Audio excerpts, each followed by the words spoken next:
As cool as the stock Rebel 1100 headlight looks, I've come to find that honestly the nighttime performance just is not where I want it to be. If you're just going in a straight line, honestly it's bright enough and gets the job done, but the cutoff line of the LEDs is so sharp that anytime you're going around a corner with the bike leaned, it creates just a black void exactly where you need to be looking, and it can get a little sketchy, especially on a dark, sketchy country highway road with no lights, which was proven to me very quickly on my recent trip to West Virginia. So to fill that black void, today we have these sick looking new fog lights that we're going to throw on the Rebel 1100 that are allegedly so bright that they'll turn the night into day. But I'll be the judge of that tonight once we get them thrown on and tested. How freaking crazy is that? Okay, so here's everything that we're working with. These fog lights are from Auxbeam. These are their X Pro 3-inch series. They have a whole bunch of different ones you can pick from as far as beam patterns. Some of them can even double as turn signals. The ones that I picked are actually dual lens, so it's both a spotlight and a floodlight. So we'll have some beams that shoot straight down the road to illuminate and some that shoot out to the sides of the road so we can see any like menacing deer or anything like that. They come with the amber or yellow lenses as well as clear lenses, but I'm gonna run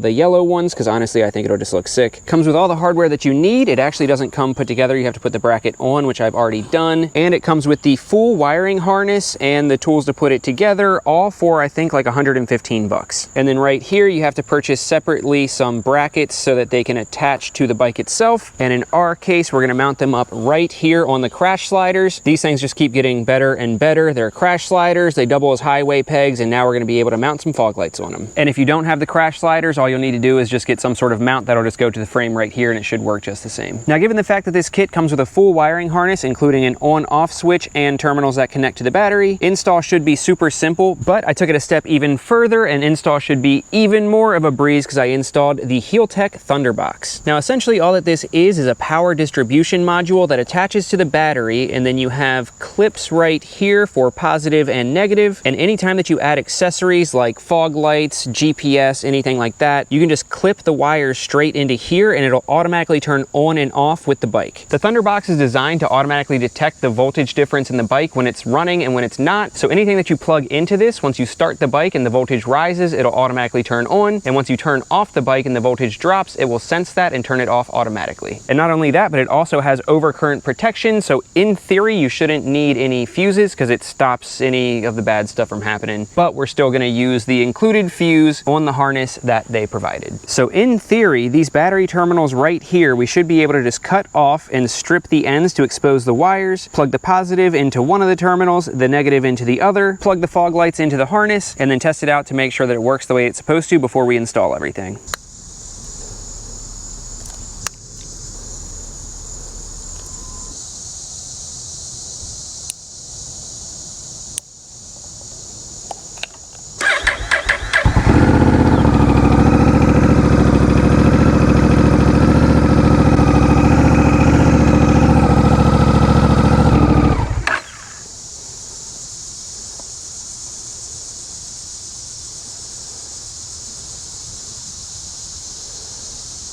That is sick. That was so cool. I hooked up the Thunderbox maybe like a month or two ago because I planned on installing these fog lights before our West Virginia trip, which in hindsight I should have found the time for. But even though I installed it that long ago, I haven't actually tested it yet, and that was really freaking cool. As you saw, as soon as you start the bike up, you wait a couple seconds and it senses that the voltage went up and it turns the lights on automatically. And then once you shut the bike off, after a couple seconds, they turn off. So it does have this on-off switch, but you don't even need it. I was planning on like putting it on this side panel or something like that, but I might not even do that anymore because that was really cool. And literally all you do is just take the stripped wire and clip it into one of these terminals. So this can handle a way bigger load, so we can still plug in 3 more accessories to that. Okay, well, that was really cool, and honestly, I'm really impressed. And now for the hard part, which is gonna be actually mounting them up in a way that looks clean and hiding the wires and everything like that. So cue the montage.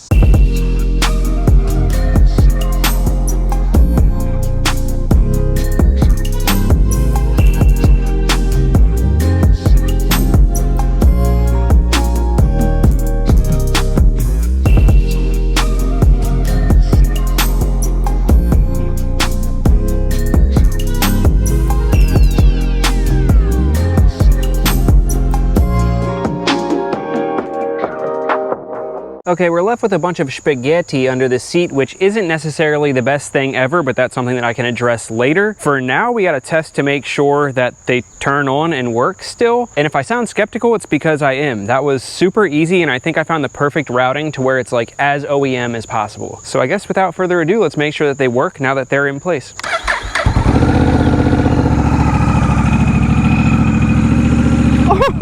Oh, let there be light. Holy crap, those things are blinding, dude. Oh my God, they look so freaking good. Does the switch work? Let's go, dude.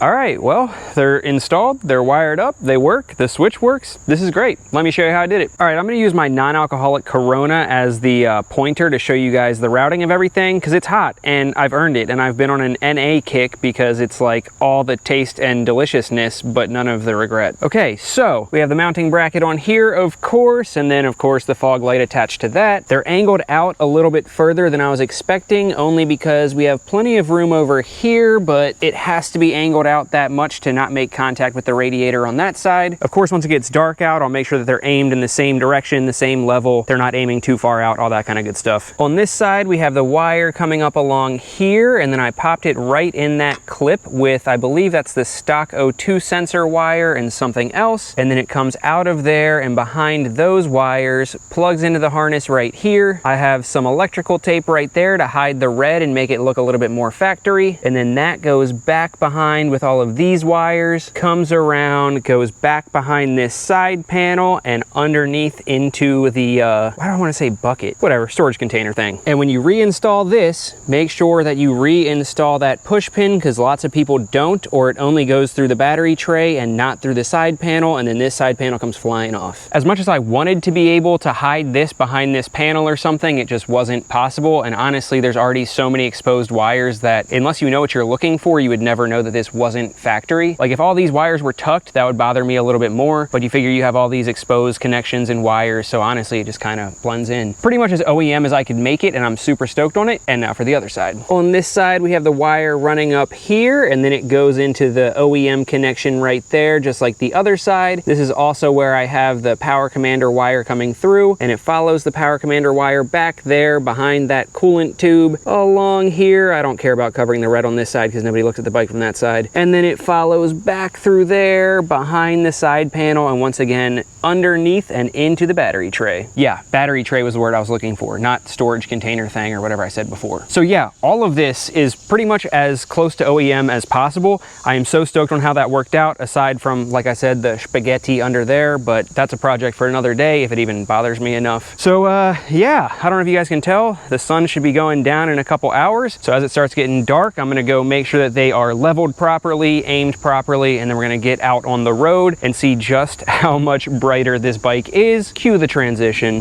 Well boys, the verdict is in, and these fog lights absolutely do turn night into day. And if you throw the high beam into the mix, holy crap. Oh, sorry, there's a lady there and I just probably blinded her. I hope that it's showing through the camera as well as it needs to. These things are freaking bright. I found like the darkest place that I could find for you guys, but on the way here I was riding in and it was like dusk, and genuinely I would turn them off and like question if the headlight was even on, because it was still like light enough out that you could barely see the headlight, but the fog lights are lighting up everything. This is insane. And obviously I'll show you in a second, but I did end up putting the switch in, and that is super OEM looking as well. But once again, this is just the headlight.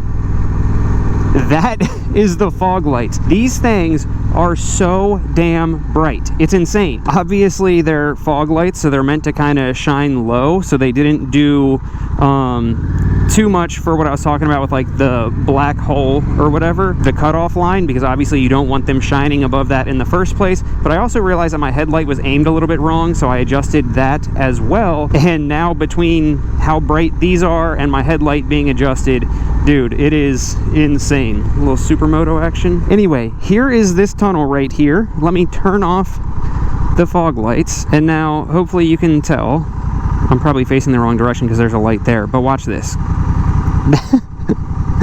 That is insane. And then the high beam little spotlight in the middle. Dude, these things are so damn bright, it's crazy. All right, I'll stop right here so you guys have a better chance of seeing it. Check out how OEM that switch looks. It lights up and everything, and then you just flip it and they turn off, flip it and they turn back on. So freaking simple, dude. The spot that it's in, I realized there was an opening behind it where there were no wires behind that cover, and all I had to do was drill a 3/4 inch hole in it, and the switch just pops right in. And yeah, I love it. It's really cool that these fog lights turn off automatically when you turn the bike off because of the Thunderbox, but it's so nice being able to turn them on and off as I want to, not only for comparison's sake here, but also, you know, like riding during the day, I probably won't need them. And I gotta tell you, it might just be in my head, but I swear that since I've been out, cars have like reacted to me differently, you know? They see me coming so much sooner. I mean, look at this. This is just the headlight. Oh man, did it short out again? Dang it. All right, let me pull over here real quick. What I've realized is that with the Thunderbox, probably because of the draw of these lights, if I flick the lights repetitively, it ends up shorting it out and the Thunderbox turns off in, I guess, like a safety mode or whatever. So I can turn them off and on as I need to, but anytime I'm doing like a comparison, if I'm flicking them on and off repetitively, it ends up shorting out the Thunderbox. But now you can at least see that this is all you get with the stock headlight. Good grief, I can't see anything, dude. I'm gonna stop right here. Oh.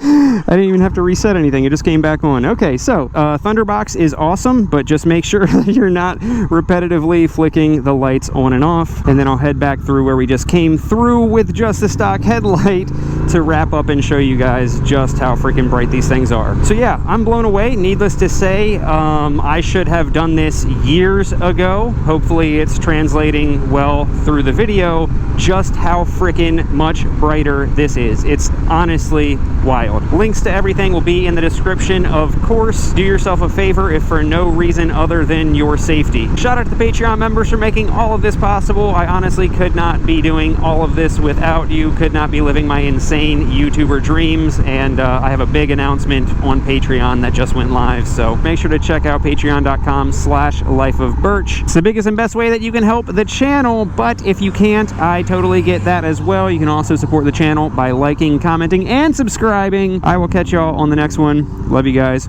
Peace. Okay, one last thing before the outro. I found this super dark and creepy alleyway, so I wanted to show you just how crazy it is. This is with just the stock headlight, of course, and then if we start the bike up, that is with the fog lights. How freaking crazy is that, dude? It goes from daytime to nighttime. Oh, so basic. Hope you play this. Damn, I prayed it. Nice song, and I became this. Old souls faking. Paid those placements. And I'm still waiting on the brighter days. Been a minute, been rough many times more. And I'm kicking rocks to a sky of gray. Praying hard, talk to me before I'm done for.